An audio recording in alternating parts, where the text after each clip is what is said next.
You dare hide? A married daughter runs home? Stop me, and I'll kill you. Tyler stands before me as I return to the day Una is taken. On this same day, father dies under a false accusation, and I return before tragedy closes around us. Una suffers abuse, while my entire former life collapses into ruin. This time, that tragedy will never happen again. Whoever lays one finger on my family this time, I cripple them for life. The Forest B system activates successfully. Available contract, a colony of golden-ringed tiger wasps. Others reincarnate with divine estates and elixirs. My new life begins with a nest of hornets. Apparently, I am the insect hero of this story. A fierce command rises inside me. Drive the swarm against our enemies. I feel every hornet stirring within the nest. Their wings beat like one restless heart. Through that strange bond, I sense 7 people approaching. 2 strides sound heavier than the rest. I cannot defeat them in a direct fight, but the hornets can scatter them before they reach our courtyard. I steady my breathing and guide the swarm toward the road. 7 sets of footsteps approach, with 2 imposing voices among them. A direct fight is impossible. I know hornets explode at smoke. My mountain guarding past makes that useful now. Outside the courtyard, a furious attacker pounds the gate and shouts, "Brat, come out here before we drag you out. You hurt my son, so today we tear down this wretched courtyard." The swarm strikes and someone screams, "Wasps, they're stinging me to death." Another man recognizes them.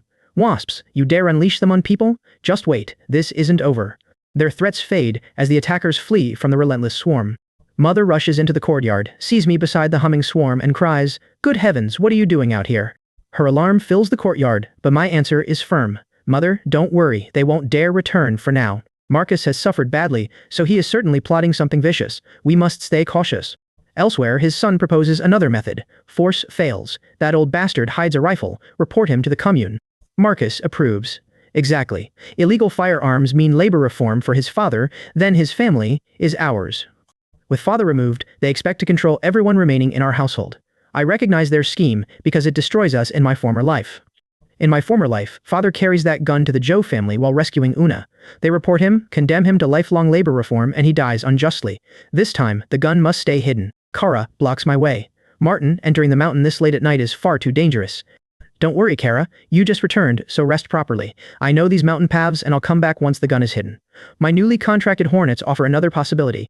Hornets naturally hunt bees, meaning they can also track down hidden hives throughout this forest.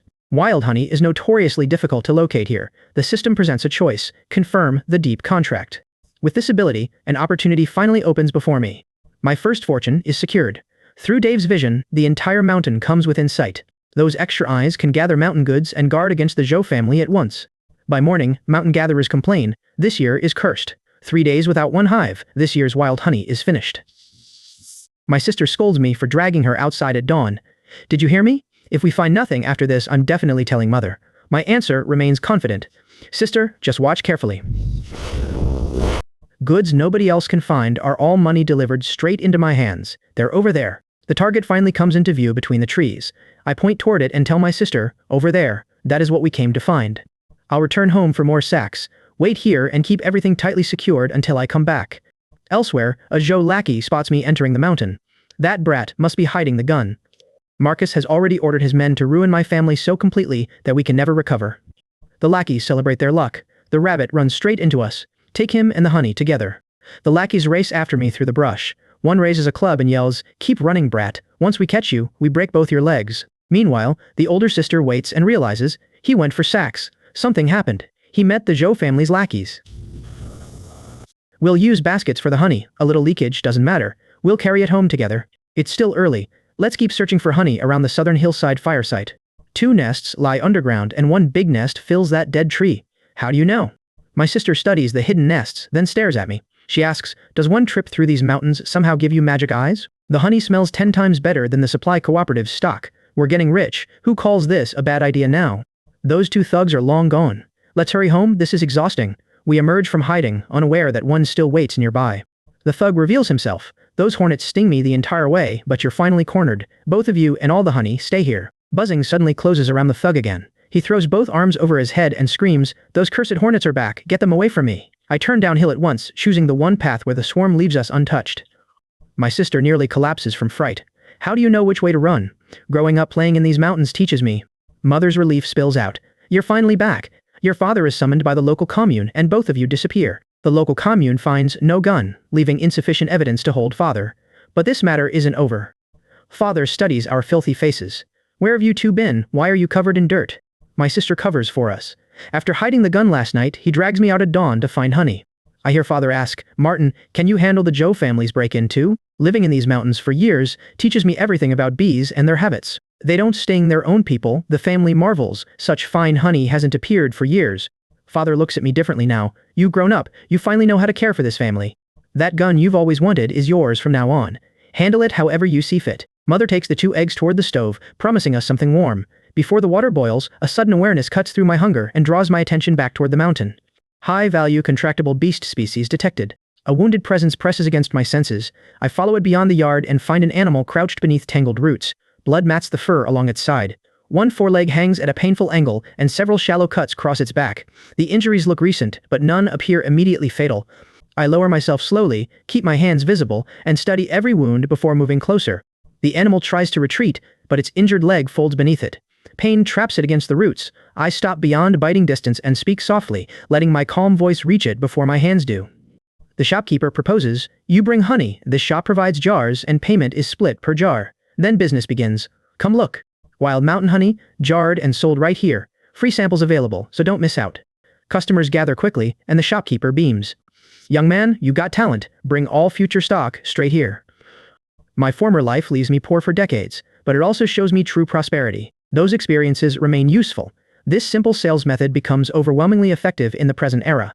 I turn toward the enforcer. Who authorizes mountain goods sales here in this district? He steps forward arrogantly. Every mountain goods business in this area belongs under Ryan's control. You open without paying respects? Everything remaining is confiscated. Come back with goods again, and this entire shop gets smashed. The shopkeeper warns me, brother, don't act rashly. These are Ryan's enforcers, and trouble with them ends badly. We can't afford to provoke them. My sister bristles at their conduct. This is completely outrageous. Take a passing ox cart home. Give father the money to keep. I'll return later. My sister takes the earnings back to father, while I remain behind to settle my next move. Ryan dominates the nearby town for years, taking a share from every mountain goods business. Ordinary goods cannot bypass him. That leaves one choice, deal in rare goods beyond his reach. The shopkeeper calls after me, bring more stock and we'll work together again. The injured purple eagle now becomes my target. Taming it makes finding mountain goods far easier. Near the wounded eagle, my voice stays calm. Don't panic, I won't hurt you. Something beside the wounded eagle catches my attention. Freshly cut logs lie hidden under branches. I recognize them immediately.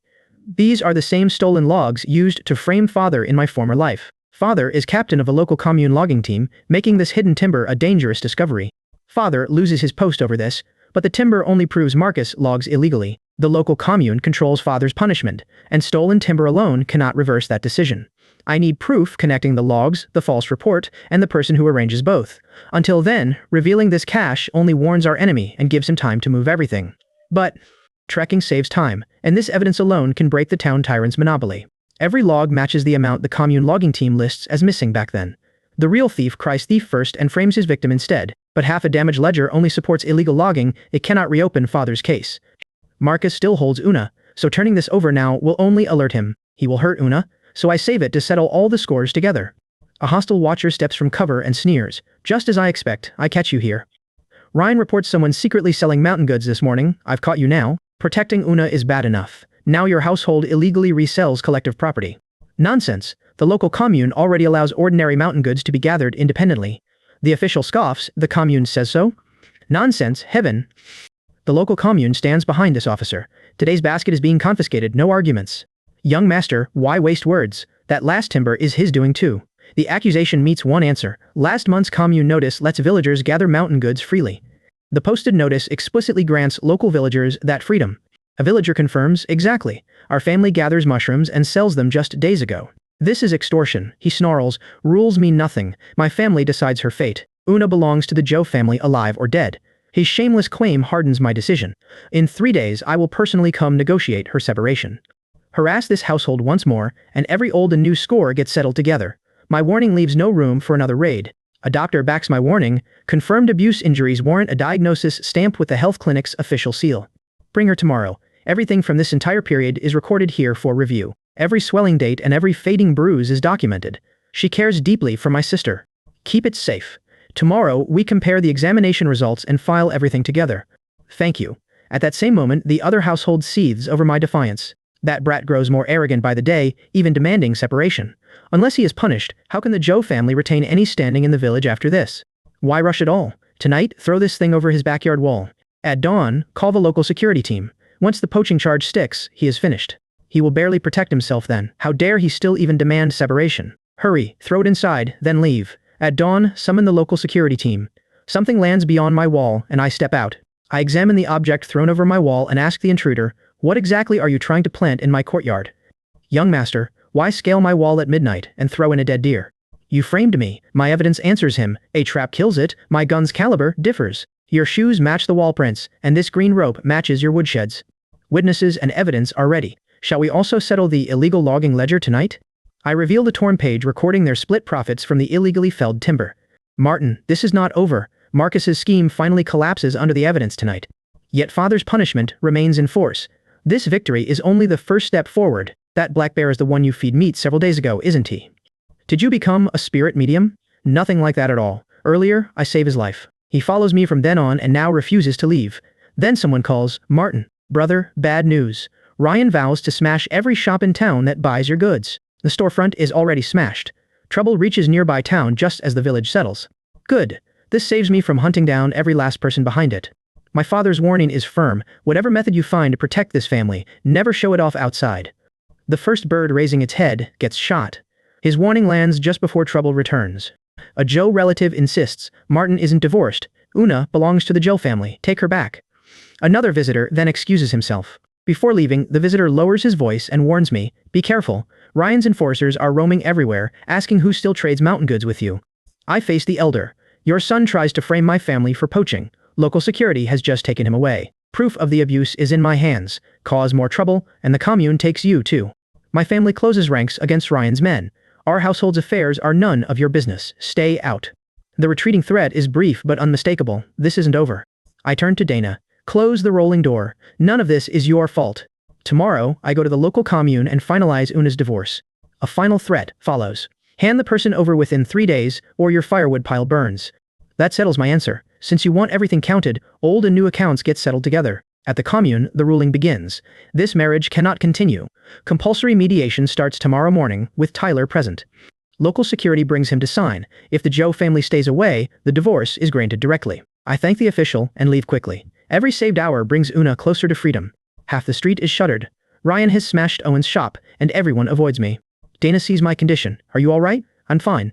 My trouser leg only needs washing. Put the goods problem aside for now. Tomorrow, I put Una's case before every other concern. Business can wait one day, leaving her trapped with that family cannot. One troubling question follows me home. How does that man become involved with Ryan's enforcers, and what does Ryan promise him? Attention turns to our old trade. Do you still have the receipts from father's mountain goods business? Ryan can reach foreign trade, and so can we. Connect me with someone in county town. I place my offer on the table. We divide the profit 70-30. I take the larger share, but I also carry every loss and every risk. The foreign trade station has a buyer named Lena. She judges goods, never people.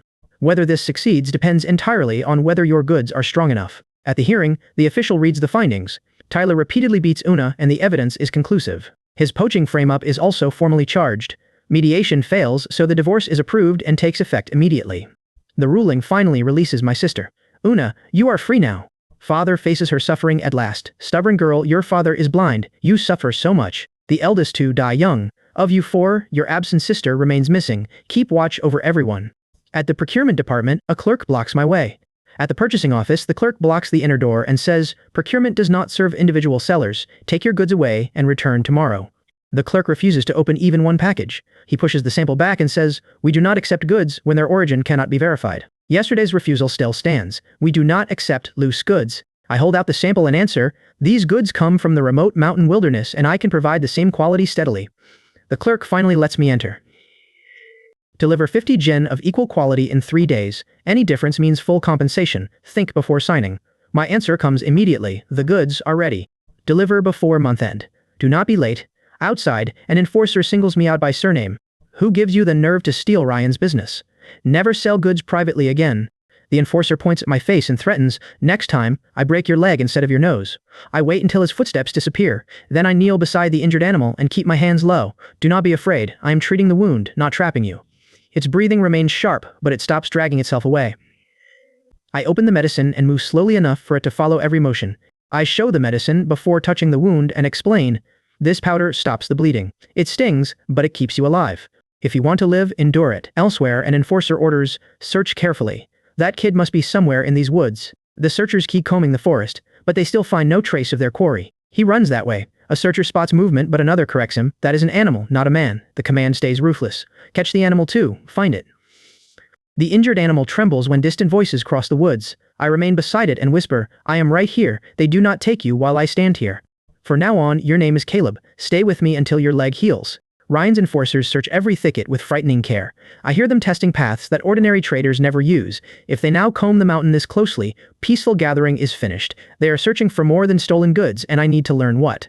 The verdict is immediate. The quality beats the sample. Sign, and you become our official supplier. The terms follow. 30% as a deposit. Deliver the full shipment by month's end. Ryan has traded for over a decade. Steal his route, and he retaliates. Let Ryan come. He finds me waiting. The shopkeeper turns to business. Did you really secure the foreign trade station? Your sign, my supply, half the profit each, with every consequence falling on me.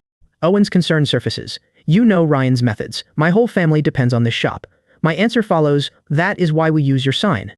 My position is clear. Ryan stays visible while I work unseen. If trouble comes, blame me. The partnership settles on those terms. Fine. The sign bears my name, while you take charge of procuring and managing the goods. Elsewhere, a watcher confirms, sure enough, that Country Bumpkin supplies everything under Owen's sign. The foreign trade station signs too. A peasant like Martin dares challenge me? The order follows. Tomorrow, smash his stall and take Owen down with him. Afterward, he adds, warn the freight station. His foreign trade shipment must never leave. Near the storehouse, an attacker gives the first order in a low voice. Wait until nobody remains inside. We need ruined goods, not witnesses who can identify us. The rest of the plan follows. Go in, pour oil first, then smash the goods. Could someone die during the attack? One thug falters at the plan. His partner snaps. Ryan covers us if anything happens. Why panic now? Stop rummaging. I have watched this place in hiding for 3 nights already. At last, the trap closes. Who gives you the gasoline? Ryan orders us to smash the goods, then burn them. The gasoline comes from his steward. Their confession is secured, but this alone cannot put Ryan behind bars. At most, he gets a warning. That still disgraces him. The rest is mine to handle. Elsewhere, all Ryan's men from the attack are captured, and their confession holds firm. Ryan dismisses the consequence. What is a warning worth? Doesn't Martin depend on supplying mountain goods, ruin his entire foreign trade shipment? The sabotage is precise. The supplier mixes in half coal. When inspection fails, Martin pays triple. Refuse, and remember those gambling debts. Ryan then checks with his illicit associate. Do you want the goods? Sable pelts are hot. The answer is immediate. Hold them. Crota. The decision stands. Wait until Martin is finished. Moving both shipments together exposes the trail. Elsewhere, an enemy laughs over the planned destruction and says, Martin, let us see how you recover now. On the mountain road, I hear urgent barking and call, Adam, come here. The animal keeps making noise. What are you barking at? I turn toward the darker tree line and call my tracking companion. Caleb, come out. I need your nose on a fresh trail. A familiar voice suddenly carries through the trees. Martin, over here. I follow it toward the concealed shelter without lowering my guard. Why are you here? I order the supplier, take out what's under the bed, or I will. The supplier admits the truth at last. Martin, Ryan forced me into this. You mixed coal into our goods. If we cannot deliver, we pay triple damages. Then I press him. Have you thought what happens to us? There is more. Ryan reported you for unlicensed gathering. The local forestry inspection station comes tomorrow morning. They plan to catch us gathering illegally the moment we enter the mountains. At least 3 days, roads stay blocked, making fresh stock impossible. Delivery is due the morning after tomorrow. Both paths are sealed. This time, we truly cannot meet the deadline by gathering replacement stock. Both roads remain blocked. The spoiled shipment cannot pass inspection, and fresh goods need days we no longer have. I refuse to surrender the contract, but any solution now must come from stock already hidden nearby. 2 days earlier, Lena sends over a checklist of certification documents through a messenger. It is required for a gathering permit. Without her reminder, we never apply early. Lena thinks ahead. Once this rush ends, we must thank her. Enna, finish dividing this batch. Only 2 sacks remain after sorting, so there is time. You gather them, I handle this place myself. The purchase lot arrives on a truck at the street entrance, 50 caddies, all premium grade. I sign the supply order. The full truck reaches the foreign trade station warehouse, where formal sampling and inspection confirm it meets standards. Once the foreign trade station accepts the shipment, the remaining payment is settled within 3 days. Elsewhere, a subordinate boasts, Boss Ryan, this deal is enough to make that kid suffer. When does my sample reach you? My shipment only leaves this afternoon. It cannot reach the freight station before tomorrow morning. Where does tonight's 8 o'clock sample come from? The answer points inside the station. The cargo itself is switched there. The cargo is switched inside the station. Every outbound seal number stays in my memory, proving the swap. The entire truckload is compromised. Dana, secure the shop and guard everything here. I leave immediately to recover the stolen cargo. At the first ridge, I raise my arm in command. Dave, take position above the road and watch every vehicle. Find the truck from above. Caleb, start tracking. Caleb lowers his nose to the tire marks and follows them across the hard ground. Adam races through the trees along a shorter route.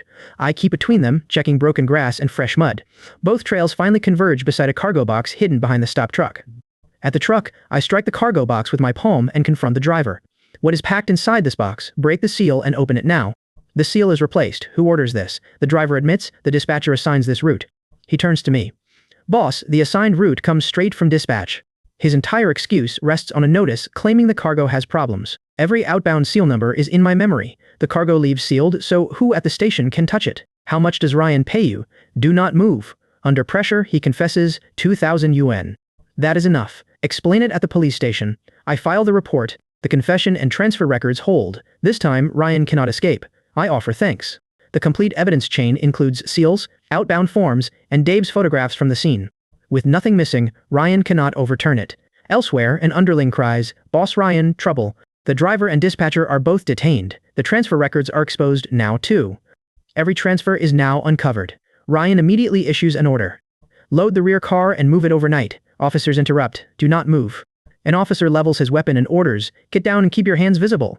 Ryan obeys, then turns his furious gaze toward me. Martin, underestimating you is my mistake. Ruthlessness should have come much sooner. Former holdouts now accept my rules.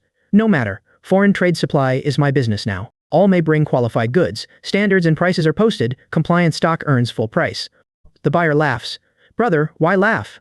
Back then, accepting your goods almost feels too risky. Be fair. A commune messenger arrives with news. That old case is officially withdrawn now. I face father with the withdrawn accusation in my hands and say, your name is finally clear, father. Nobody can use that lie against us again. This is only the first step. Buyers in the provincial capital respond extremely well to our latest shipment. Next quarter's orders are already tripling. Wild harvesting alone cannot support that volume. We must build a drying and processing plant. I close the account book and decide, tomorrow we settle the factory plan and choose the site. We search every possible lender, yet gather only 30% of the factory money. With equipment, raw materials, and labor still unpaid, the remaining factory budget is nothing but holes. The commune rents drying equipment and large machines by the month. Tomorrow, I negotiate. A companion voices the concern, Martin, what happens if those negotiations fail? I answer without hiding the risk. If these negotiations fail, we find another path. First, we sit across from them, show our orders, and prove this factory can repay every investment. A supporter makes a separate proposal. These saved wages aren't a loan, they count as an investment. When the processing plant earns money, pay dividends according to the investment percentage. This isn't charity. The business itself looks promising. A supporter grips my shoulder and says, go ahead boldly. You are not carrying this alone. We contribute money, labor, and whatever materials we can spare. Before I answer, movement sounds behind the rear wall. A sharp voice cuts through the room, do not move. I freeze beside the table and listen. The window frame creaks once, then falls silent. Someone outside is testing whether the storeroom remains guarded. The supplier studies the growing stacks and says, the stock coming from these mountains increases every week. Soon, this room cannot hold it. The back window draws our attention. Someone has pried it open. Half a bag of yams lies mangled. Animal tooth marks cover the ground. I kneel beside the other sack and loosen its cord carefully. Fine debris clings beneath the knot. I call everyone closer and say, someone tampers with this sack after weighing it. Look at the fibers and the fresh dust. Those aren't bite marks. They're wood shavings mixed among the goods.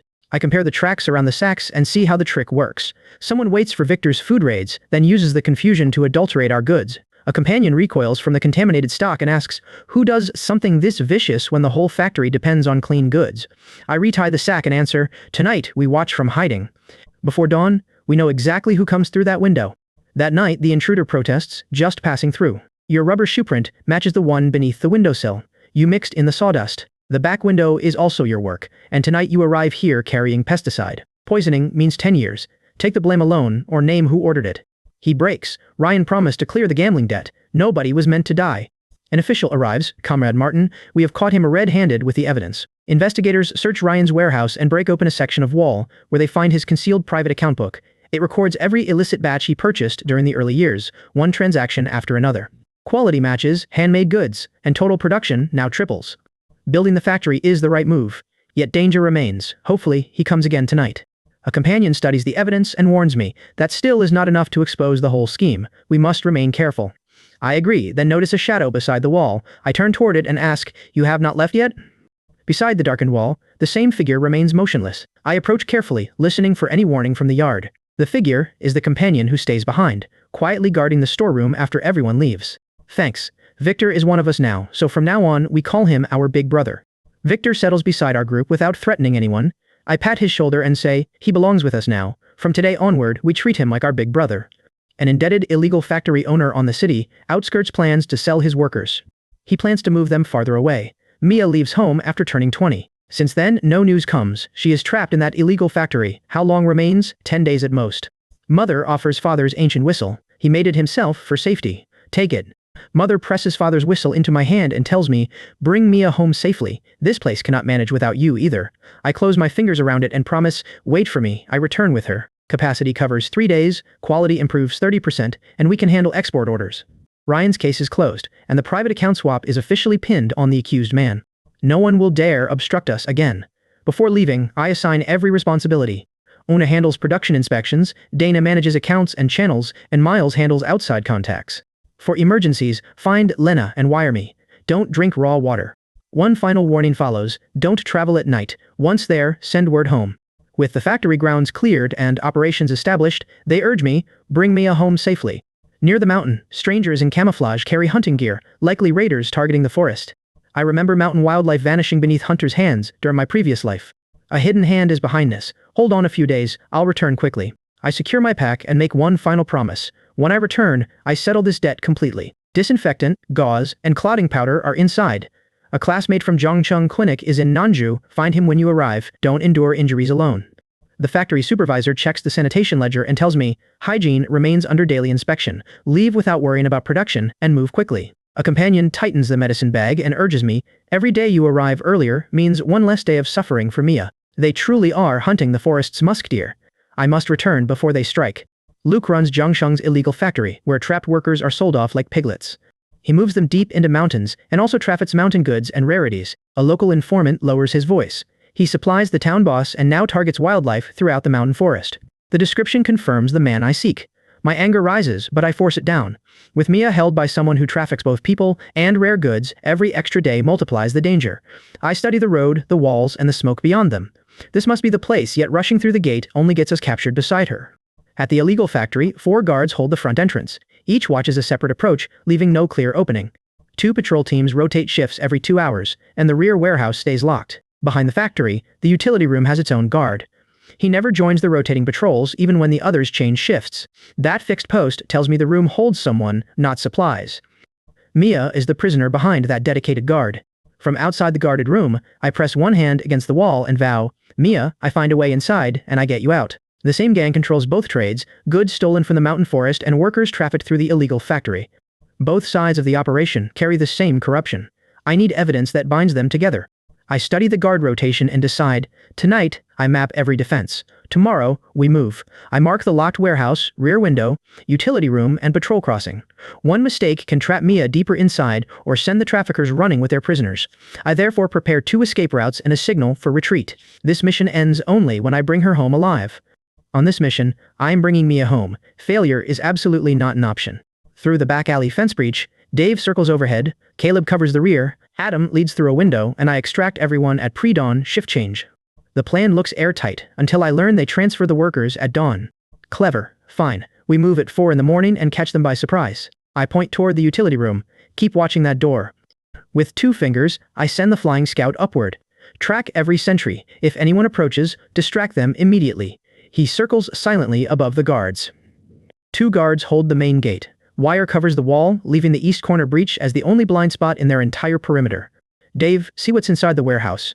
The answer reveals what he has been guarding. I study the wounded parent guarding its young. The armed poaching group hurts you and destroys your nest. Now you remain here because your young are trapped inside. At last, I understand the wounded parent's vigil. You cannot abandon your young, so you watch this place every day. It lowers its head, yet keeps facing the warehouse. As a rifle rises, I throw up my hand. Don't shoot. This wounded parent is protecting its young.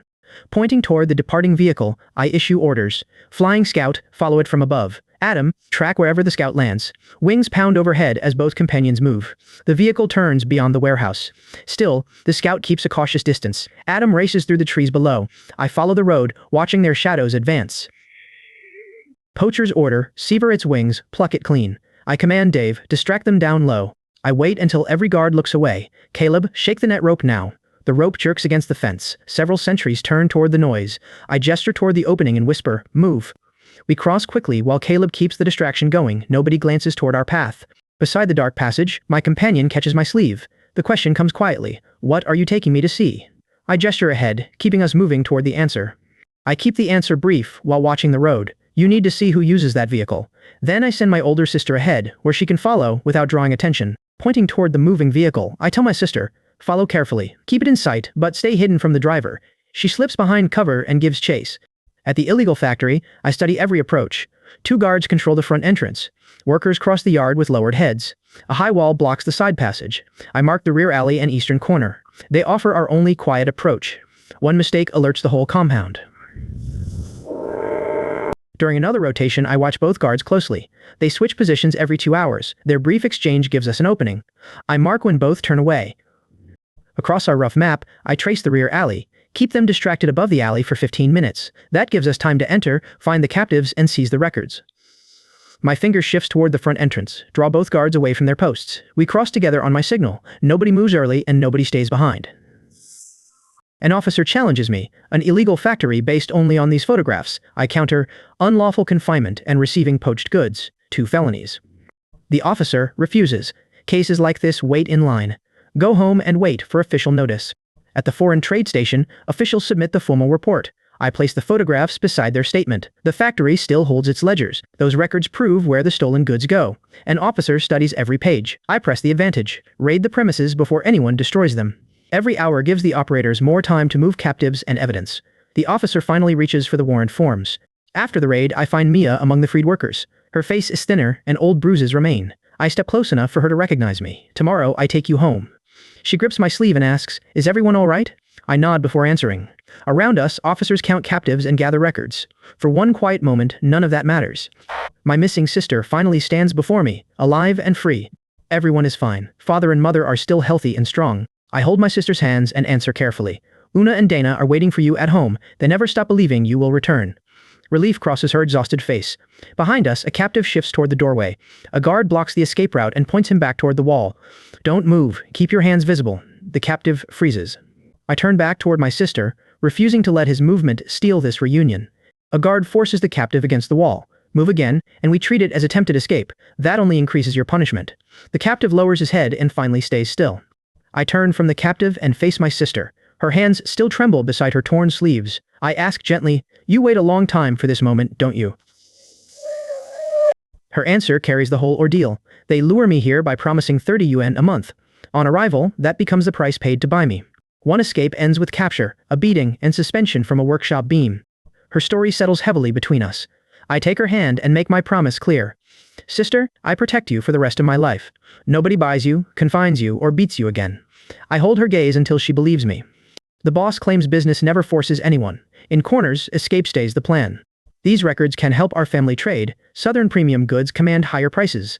They sell for 50% more than northern goods. Every minimum quote is written here. Luke supplies this factory and catches everything. Ruin his trade, and he retaliates. His target is not only Derek, he wants the entire mountain forest. Later, I follow the next lead through crowded streets. Footsteps remain close behind us. Without turning, I lower my voice. Don't look back, keep walking normally, and let them believe we notice nothing. I keep my pace steady beside the storefronts. Stay close and never expose yourself. My companion follows without looking back.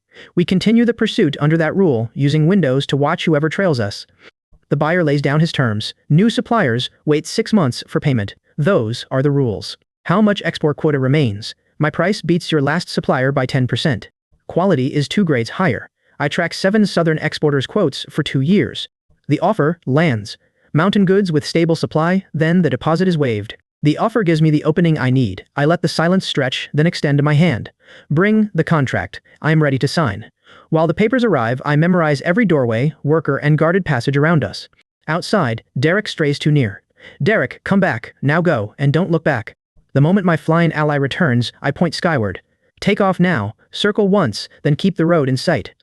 Strong wings lift immediately, carrying our warning above the rooftops. A county-bound vehicle is ready. Mia, ride with it. This is safer than the coach, and eat properly on the road. Before my sister leaves, I check the road again. The county-bound vehicle waits beside us. I press food and money into her hands. Send word home as soon as you arrive. Tell everyone to stay alert and trust nobody approaching after dark. She nods and climbs aboard. I remain beside the road until the vehicle disappears beyond the bend. Back in the mountains, I notice broken brush along the trail. Fresh tracks vanish near two concealed positions. I raise my hand and stop everyone. There is an ambush ahead. Stay low and watch both ridges.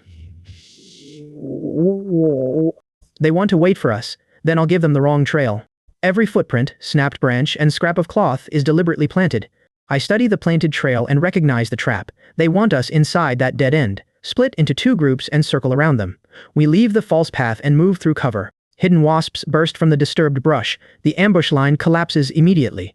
A poacher flails at his face and screams, "These tiny wasps are stinging me to death." Caleb waits beside the exposed flank.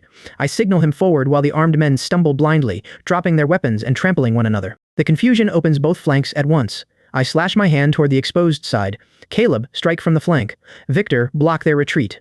Caleb springs from cover while Victor charges behind them. The trapped men turn wildly, finding every escape route closed.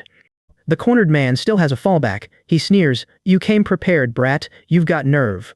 You have the advantage in these mountains, but your mountain goods shop still stands in town." The captured man leans forward despite his restraints. "One fire destroys everything you own. Then we see what remains for you to fight with." I hear the threat beneath his boast. His allies still have a plan underway. I scan the ridge for smoke and listen for distant shouting. The attack here is only one part. Somewhere beyond us, another group is already moving against my home and livelihood. The injured man is still breathing. The local antagonist has clearly been frightened away. My order comes quickly. Carry him down the mountain and find Lena. Smoke rises beyond the ridge while the captive smiles. I recognize the fire as a brazen warning. It also draws every available hand away. The real attack must be happening elsewhere. The arson is only a diversion. The poacher's true target is the deep valley. Poachers wear camouflage boots, yet these footprints belong to villagers. Someone breaches the checkpoint. Their tracks descend directly into the deep valley. I crouch beside the freshest print and feel loose soil around its edge. They pass here only moments ago. I rise and point between the trees. Follow them, keep quiet and maintain distance. We enter the valley beneath dense cover. Every snapped twig confirms their direction. I refuse to let them reach whatever target waits ahead. Extinguish the eastern slope first. Keep it from reaching the village. The southern hillside is burning too.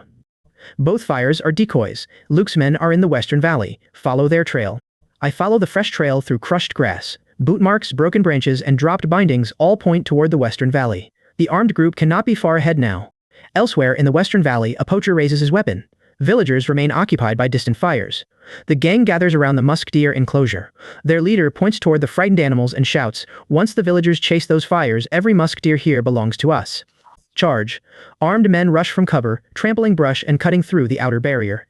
Across the valley, another voice cuts through the charge. A frightened poacher drops his net and backs away. No more gambling with our lives. His refusal breaks the formation. Several men hesitate while others collide behind them. The leader curses and waves his weapon, but the sudden disorder spreads through the entire line. The struggle erupts across the enclosure. Men stumble, ropes snap, and the poacher's heavy net tears apart beneath the animal's desperate charge. I shout, "Luke, drop it." He snaps, "Everyone dies if you corner me." He threatens, "Burn the mountain, everyone dies." I offer, "Drop the bottle and leave." You expect obedience? My answer hardens. Kneel, kowtow, apologize. Then we can talk. The standoff reaches its breaking point. I see my opening and shout, "Victor, now! Move quickly!" Heavy footsteps answer while every captive turns toward the sudden charge. Luke faces me across the ruined enclosure. He spits blood, lifts his chin and snarls, "Martin, don't get smug. Capturing me does not mean you have won." I watch his eyes move toward the trees, betraying concern about someone missing. I count the prisoners twice and find one place empty. Every captured man avoids my gaze. I walk along their line, searching their faces for recognition or relief. My eyes sweep across the captives once more. I stop before the last man and ask, "Where's Nathan, the bookkeeper?" Nobody answers, but several faces turn toward the eastern trail. Luke laughs through his split lip and pulls against the restraints. "You think taking me ends everything? You're too naive." I step closer, watching every reaction along the prisoner line. His confidence comes from someone still outside our control. The missing bookkeeper carries either orders, evidence, or both. Luke leans toward me and lowers his voice. "But while you stand here celebrating, my final move is already underway." Luke jerks his chin toward the distant trail. His final threat comes with a cold smile. Then he gets stabbed to death. I seize his collar and demand the intended victim's location.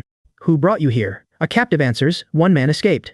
Luke's capture doesn't matter. He'll burn your village factory and still finish the job. My order is immediate. Warn the village. Secure the drying factory. Everyone takes weapons. The missing bookkeeper is already beyond our cordon. I examine the eastern tracks and find one man's hurried footprints. Broken brush marks his escape toward the village. The defender of the village drying factory needs immediate warning. I send runners by separate routes and order every available worker armed. If the fugitive carries the ledger, he may destroy both evidence and the factory before dawn. Nathan flees with the ledger. The village mole is Ethan. Tobacco crumbs on the cut hemp rope point to him, while the ledger provides names and addresses. Later, news reaches me, Martin, the county approved the forestry funding filed on your behalf. Approval came half a month ago. The paperwork took 3 months. I hold the approved papers beneath the lamp and check every seal again. At last, the application passes. Once the poaching case closes, construction officially begins. Months of delays finally end. We can fence the pasture, prepare sheltered pens, and bring the first animals safely onto the site. Work starts as soon as the ground survey confirms where every post belongs. No problem with the soil? The answer comes, set fence posts deep against mountain winds. Don't worry. Years measuring land for the local production team make the required fence dimensions clear. The breeding deer brought from the forest village look strong and healthy.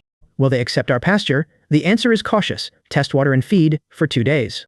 I review the water and feed results again. If both tests suit them, bring in the fawns. A distant warning interrupts the farm preparations. I turn toward my companions and point along separate trails. Adam, take the ridge. The tracking companion takes the creek path. Split up, overtake the fugitive, and drive him back toward us. Adam races toward the ridge, while Caleb takes the creek path. Their pursuit closes both routes from the mountain. I return to the confiscated records and trace the fugitive's business contacts. Repeated payments lead toward Ethan's relatives. Feed purchases, inflated invoices, and hidden commissions connect the same hands. The pattern suggests more than ordinary profiteering. Someone uses those deliveries to control our supply, learn our schedule, and reach the farm without attracting suspicion. I mark every transaction for investigation. The evidence shows Ethan's relatives price their feed 20% above the market rate. I spread the account pages across the table. Every monthly shipment passes through the same supplier's hands. The quantities exceed what our operation receives, yet each invoice carries our destination. Someone redirects part of every load, then charges us above market price. I compare dates against nights when strangers approach the fence. The pattern matches exactly. Feed arrives, security relaxes, and somebody tests the perimeter after midnight. I circle each suspicious entry and prepare one question for the man responsible. Who climbs my fence carrying drug powder to poison the feed? Who climbs my fence after midnight carrying drug powder to poison the feed? The deer suffer diarrhea and dehydration after 3 days. This note bears your handwriting, the deer farm's opening date, and came from the tree hollow. Adam saw you hide it. The hemp rope's cut matches your sickle blade. These 3 pieces of evidence can put you away for years. Where is the mastermind hiding? Ethan breaks. He plans to burn the village drying factory and lure you away. The real target is the deer farm's timber enclosure. Afterward, Ethan is promised a payment of $2,000. Lock the shop, sell her the materials, then summon the local joint defense team. Ethan confessed. The plan finally becomes clear. Nathan's fire at the village drying factory is only a diversion. While everyone fights those flames, he can reach the deer farm unnoticed. His real target is the stacked timber needed for the pens. Destroying it delays construction and erases evidence hidden nearby. I order guards moved quietly around the timber pile before darkness falls. Wreck it, set it alight, then run. I demand, where's your accomplice? He's keeping watch at the crossing. Hurry, Ethan begs for mercy and promises a full confession. With Ethan finally talking, I press him. Where is Nathan now? Ethan keeps his eyes lowered while describing the escape. He watches the road. Once he hears trouble, he certainly runs. I examine the paths beyond the farm and reject the distant routes. Nathan carries supplies and cannot move quickly through darkness. He also believes the diversion still protects him. I point toward the timber yard. He has not gone far. He will circle back once he thinks our guards leave their posts. Ethan's confession proves the deer farm timber is the target. Nathan will return. Dana, when will the first batch of fawns arrive? 3 days from now, early in the morning. Enough. Set empty pens beside the timber pile. Everyone kills the lights and waits. We wait in darkness beside the empty pens. I hear only wind moving across the timber pile.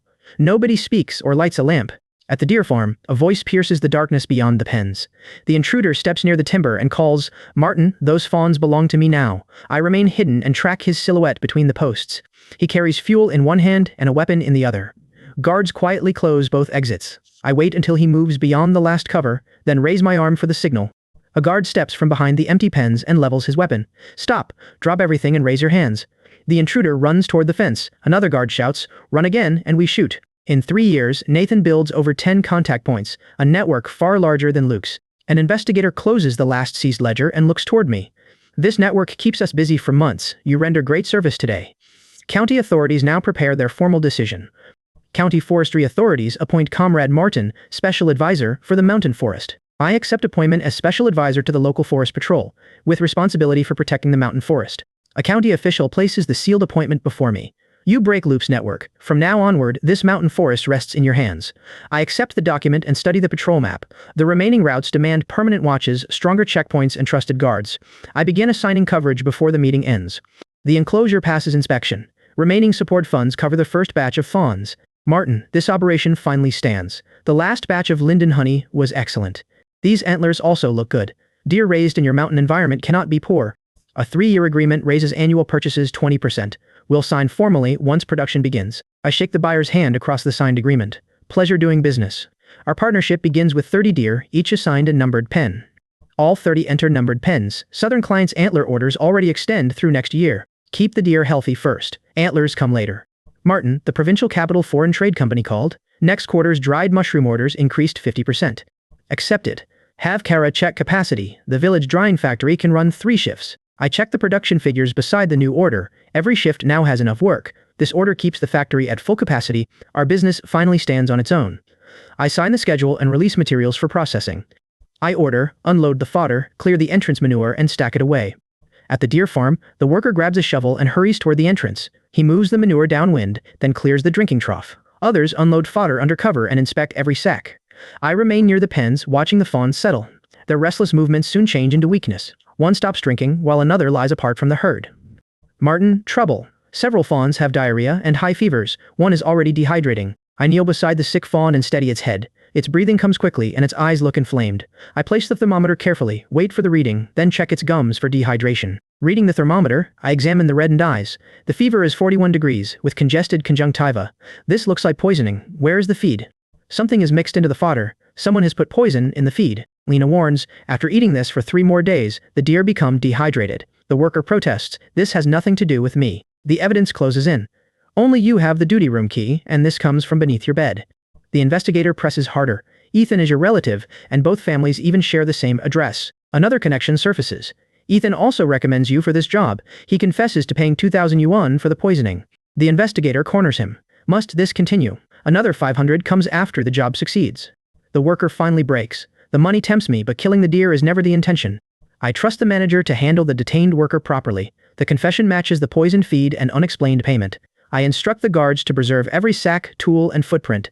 Nearby farms must receive warnings before anyone uses related shipments. I also send the evidence toward investigators, ensuring the supplier cannot quietly replace or destroy it. Elsewhere, a warning reaches the mountain patrolman. Several surrounding counties report scattered poaching traces. The method differs from Luke's. A lone poacher is harder to catch. Watch carefully during patrols. The senior mountain guardian lifts an old badge. This stays with me for 15 years. He admits, fear once keeps my daughter from following this hard road or marrying one of the mountain guards. Now the prospective groom proves stronger than her father. While the deer farm stands firm and stable, the senior guardian relaxes. With the forest ranger captain watching over everything, there is no worry. Is the wedding date settled? A treasured wedding garment appears. His family is poor, so my mother stitches every thread herself. The garment changes hands with a blessing. Wear it on that day, now it passes to you. She answers, thank you, mother. Another wedding gift follows. This is made from the first batch of linden honey you ever gave. The gift remains carefully preserved for a long time, waiting for this very day. The mountain patrolman once expects to spend his whole life alone, guarding the mountain route into old age. In the courtyard, the promise changes his lonely future. The prospective groom grips the old badge, hardly breathing. A family elder steps beside him and says, from tonight onward, you no longer guard these mountains alone. A home and waiting family now stand behind you. In the quiet courtyard, the prospective groom faces the senior father figure. His hands tighten around the treasured badge. He searches the older man's guarded expression, then waits for the blessing that will finally welcome him into the family. Around the courtyard, the gathered family watches the senior father figure struggle for words. A relative leans closer and urges, please say something, stop holding everything inside. Nobody interrupts after that. The prospective groom remains perfectly still, while every face turns toward the silent elder. The silence stretches until someone quietly asks, are you still holding it in? He denies it. No, this badge is simply polished too brightly. The old badge presses against his palm, carrying the weight of all those years. Late that evening, the senior father figure closes his fingers around the old badge. His stern expression finally softens. Looking across the familiar courtyard, he admits, every night, this courtyard holds only one lonely person. After tonight, that will no longer be true. The gathered family hears both sorrow and relief. At the border forest district, an alert arrives. Surrounding counties discover scattered traces of a lone poacher. The notice orders every patrol to remain vigilant, and the mountain patrolman answers, understood. He immediately decides, tomorrow's mountain patrol will include one additional route. The old badge remains nearby. The senior guardian explains, mountain guards wear this badge over the heart. Its weight keeps the mountain from burdening the heart. He passes it forward. From now on, this belongs to you. Wear it well. I point east. Take the east slope.